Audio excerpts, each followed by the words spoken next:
nous avons un avantage considérable aujourd'hui par rapport aux autres continents, c'est la jeunesse. Et que, bien évidemment, nous allons doubler d'ici 2050. Nous serons un des grands continents en termes de développement sur le plan, je dirais, jeunesse, et qu'il faut absolument profiter de cette occasion. Il y a des transformations énormes qui sont en train de se dérouler devant nos yeux. Je parle juste de l'intelligence artificielle. Je ne citerai pas les autres domaines, mais l'énergie, l'eau, bien évidemment, tous les autres éléments.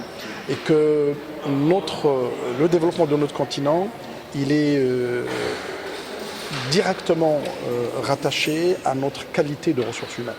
Et je pense que maintenant, les cartes sont distribuées et nous avons la chance de pouvoir nous reposer sur une jeunesse sans aucun complexe. Aujourd'hui, le Maroc a plus de 20 000 étudiants qui viennent de notre continent africain et que nous allons continuer cet effort. Mais nous souhaitons également de faire la mobilité en Afrique de telle sorte que les étudiants marocains puissent aller dans les pays africains et vice-versa. Et ça permettra de pouvoir d'abord connaître notre continent et puis en même temps bâtir en quelque sorte un peu une souveraineté africaine sur un certain nombre de sujets. Et j'espère que tout ce travail-là sera fructueux.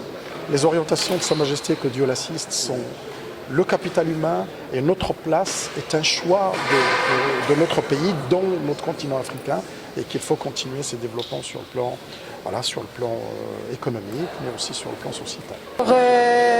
Comme vous le voyez, nous nous sommes donné rendez-vous aujourd'hui, ici à Dakhla, pour la deuxième édition de notre forum annuel MD Sahara, qui se tient cette année sous le haut patronage de Sa Majesté le Roi. Et bien entendu, pour cette deuxième édition, nous avons choisi comme thématique un sujet d'actualité, c'est le Maroc en Afrique, choix royal pour un continent global et intégré. Alors, on sait très bien que le Maroc, c'est un pays qui fait partie intégrante de l'Afrique. Quand on dit le Maroc en Afrique, c'est justement pour rappeler, si vous voulez, l'ancrage du Maroc, mais en même temps son rôle incontournable dans le développement du continent. On sait très bien aujourd'hui que depuis son accession au trône, Sa Majesté le roi Mohamed VI a mis au cœur de ses priorités, si vous voulez,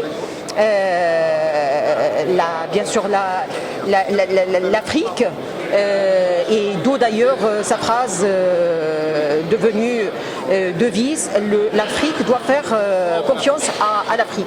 Donc aujourd'hui, nous avons l'honneur d'avoir avec nous une vingtaine de nationalités différentes, entre autres des ministres africains, des ambassadeurs arabes et africains, des consuls arabes et africains, ce qui montre cette massive participation traduit bien entendu l'importance que revêt cette thématique.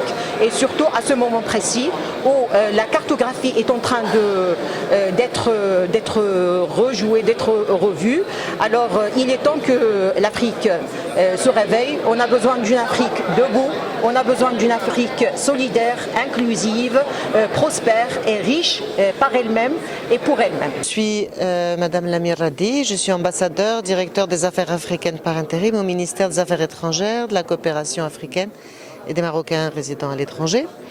Donc je suis en fait au ministère des Affaires étrangères, responsable de la direction qui travaille des relations bilatérales entre le Maroc et le reste des pays africains.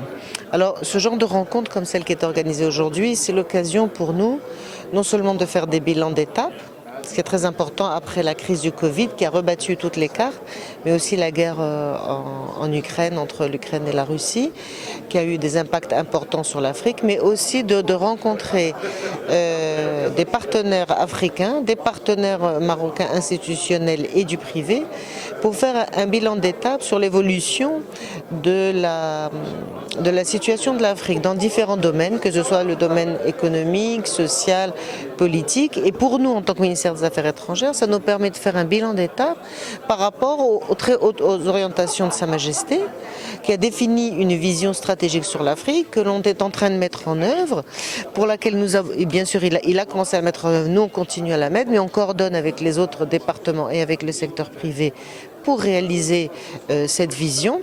Et ce genre de rencontre comme celle de Dakhla cette année, qui est la deuxième de son type, permet de ramener dans un même lieu à la fois des gens du privé, du public, des investisseurs, des business, du partenariat tripartite, des pays africains, des analystes, des banquiers, et c'est tout ce brainstorming sur l'Afrique qui va durer pendant 2 jours, qui fait qu'on fait un point d'étape qui nous permet à nous d'avoir une vision beaucoup plus claire et analytique, à la fois du passé, mais aussi de mieux nous projeter vers l'avenir.